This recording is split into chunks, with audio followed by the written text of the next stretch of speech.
buckle up, everybody, because today we are taking a deep dive into one of the most intensely powerful books of the Hebrew Bible. Intense is a good word for it. It is. We're talking about the book of Joel. Huh? And, well, it's short. It really packs a punch, and we're going to unpack its core message and let's see if it's still relevant today. how it speaks to us even thousands of years later. Exactly. Yeah. Uh, What grabs you right away Yeah. when you start reading Joel is just how it kicks off with this scene of utter devastation, like just total destruction. A massive crag of locusts descends upon the land.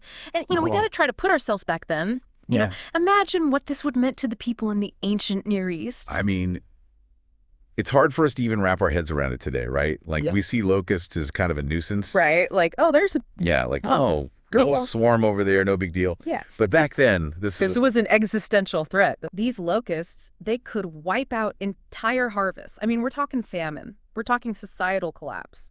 So when Joel uses this image, it's not just some literary flourish. Right, it's He's tapping into a very real and primal fear. Yeah. So it's more than just a story about a natural disaster. Way more. It's this symbol, right? Absolutely. He's using this plague as a metaphor for God's judgment. Okay. He's saying, look, the people have sinned, they've turned away from God, and this devastation is direct consequence. Wow. And he doesn't soften the blow at all. He describes their actions as a violation of the covenant, a betrayal of their relationship with God. So that kind of takes us to that idea of the day of the Lord, Yeah. which I always found a bit ominous. Right. Well, it's a big concept. Like, it developed throughout the Old Testament, right? It's not like Heard just a one and done kind of thing. Yeah. And it's this time of reckoning, this time where God steps in and intervenes in human history. Oh, wow. And in Joel, it definitely has this aspect of judgment, right? Of consequences for straying from the path. But it's not the whole picture. Yeah. It's got this other side, too. Right. We were talking about this earlier. It's not just all doom and gloom. Exactly. The day of the Lord isn't just about punishment. Right. It's ultimately about God's justice and love winning out. Yeah. It's about purging the negativity so new life can flourish. I like that. And then there's that incredible prophecy about the outpouring of the Spirit.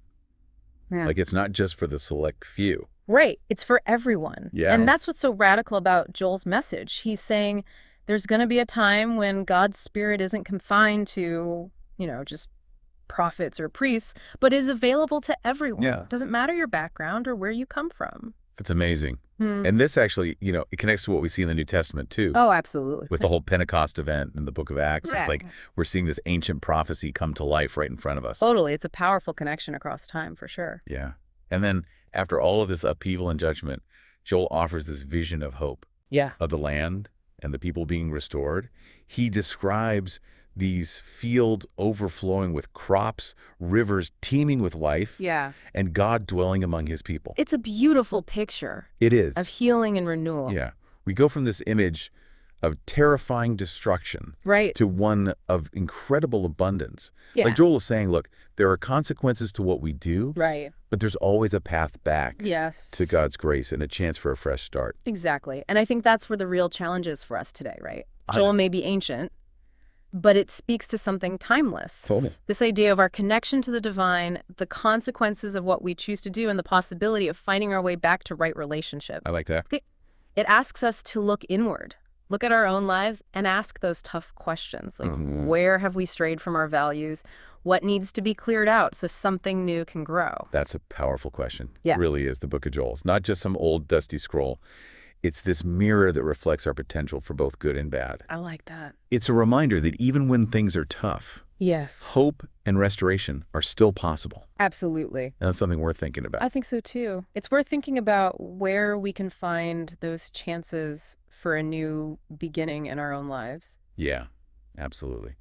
Thanks for taking this deep dive with us, Anytime. and we'll see you next time. See ya.